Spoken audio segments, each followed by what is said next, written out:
Zelensky vient de se faire humilier en live par le président des États-Unis. Ouais.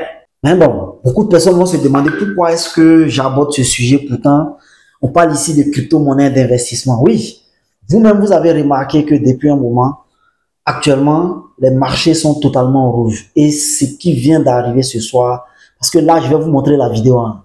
Ce qui vient d'arriver est sidérant pour des chefs d'État. Je vous assure, vraiment, c'est un lynchage pur et simple que vous allez assister en live. Et après, probablement, on va commenter. Mais sinon, déjà, ça montre un mauvais présage parce que la guerre en Ukraine n'est pas prête de finir. Parce que selon les mots de Donald Trump lui-même, Zelensky n'est pas prêt pour la paix.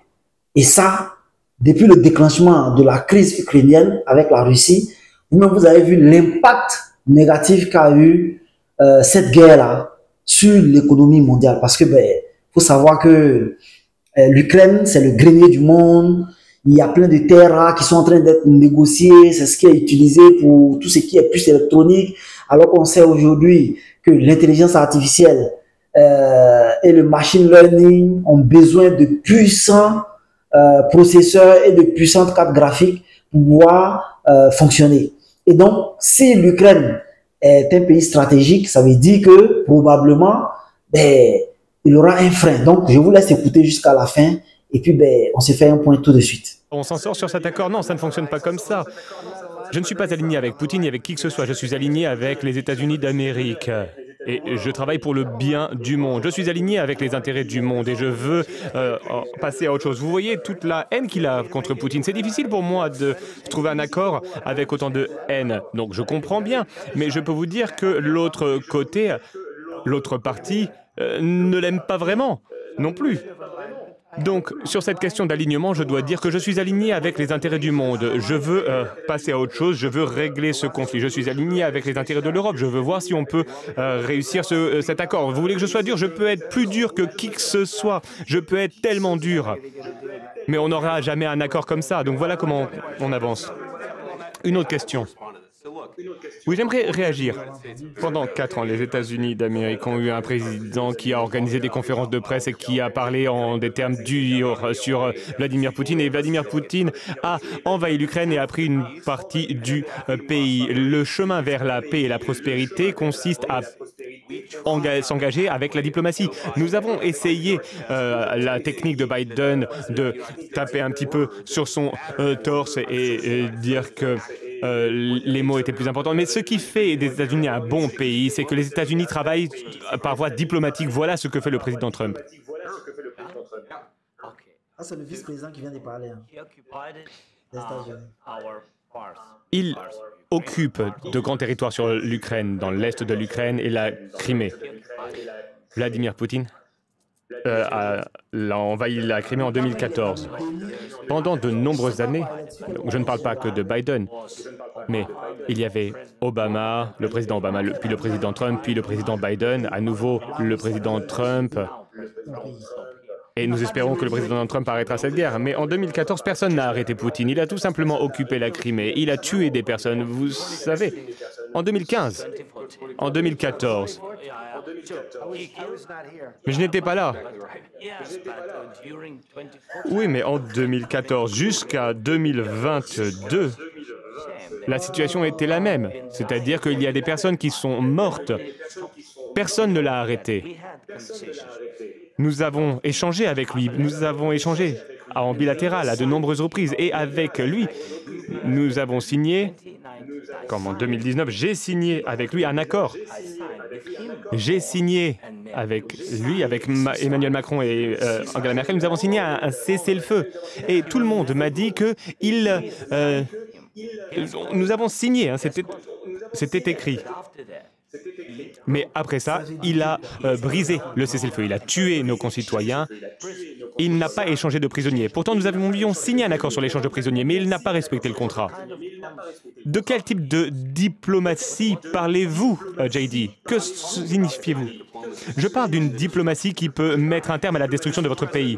Monsieur le Président, avec tout le respect que je vous dois, je pense que ce n'est pas respectueux de venir à la Maison-Blanche et de dire ça aux médias.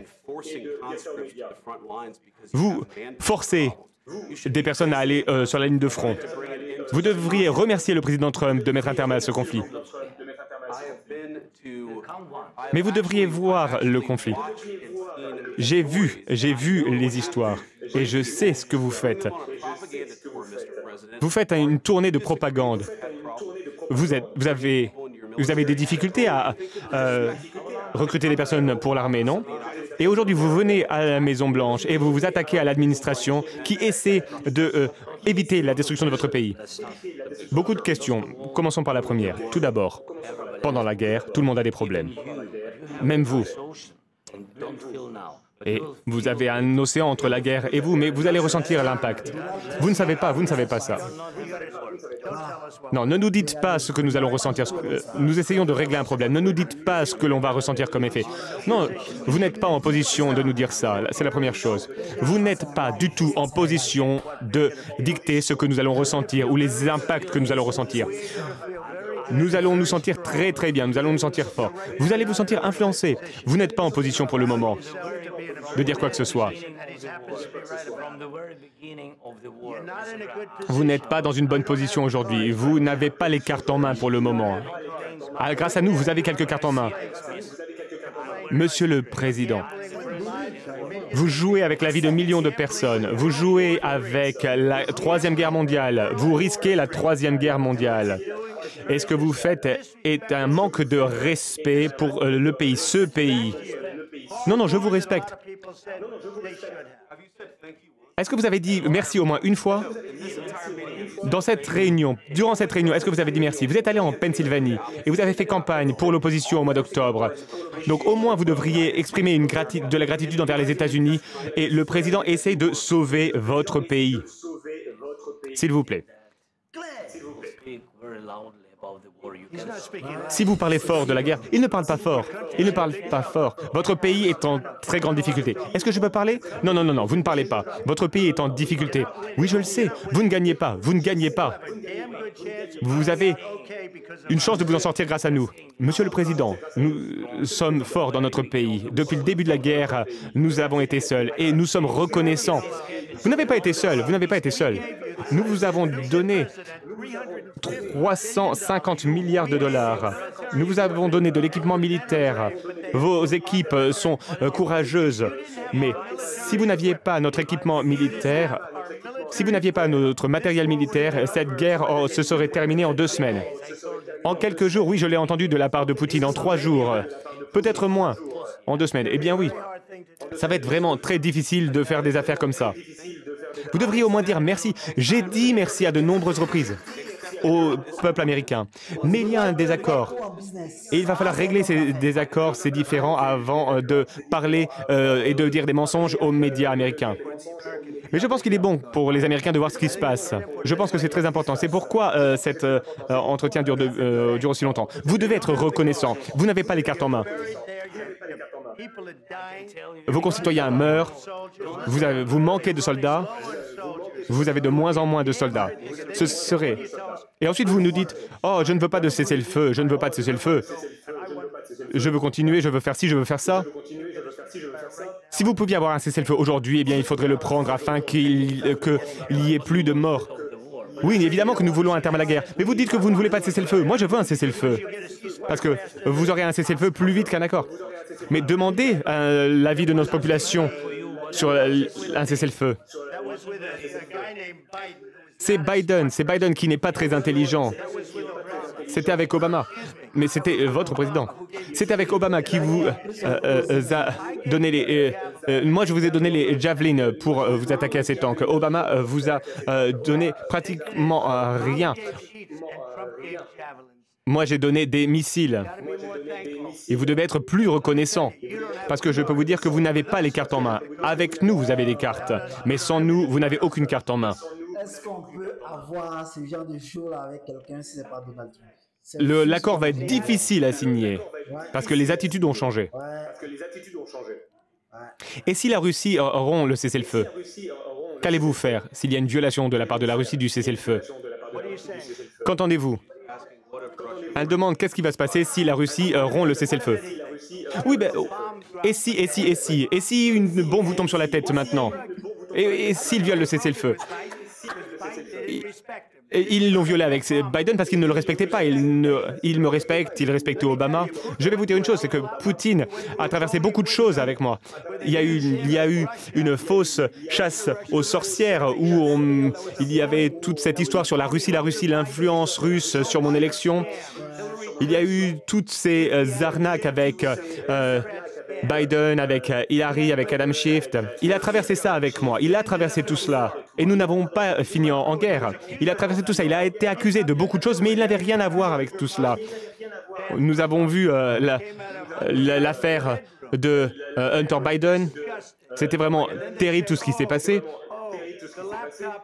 Ensuite, on a parlé de l'ordinateur portable de Hunter Biden qui était rempli d'informations par la Russie, etc. Et Vladimir Poutine a été accusé de toutes ces choses alors qu'il n'avait rien fait. Tout ce que je peux dire, c'est ça. Il a peut-être violé des accords avec Obama, avec Bush, avec Biden. Il a fait, peut-être pas, je ne sais pas ce qui s'est passé, mais en tout cas, il n'a pas rompu les accords qu'il a signés avec moi. Il veut un accord. Je ne sais pas si c'est possible d'avoir un accord, mais le problème aujourd'hui, c'est que je vous ai autonomisé pour que vous soyez dur. Et je ne pense pas que vous soyez dur sans les États-Unis. Et vos concitoyens sont très courageux. Mais on doit signer un accord ou alors c'est fini. Et si c'est fini, vous allez voir les conséquences. Je ne pense pas que ce sera de bonnes conséquences pour vous, mais vous devrez continuer à vous battre seul.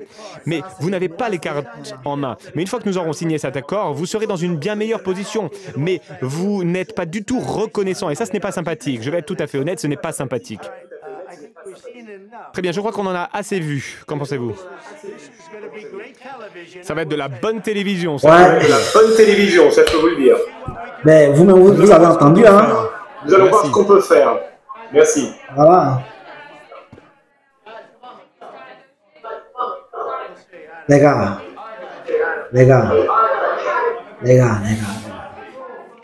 Est-ce que ça là encore, on a besoin de faire un chemin?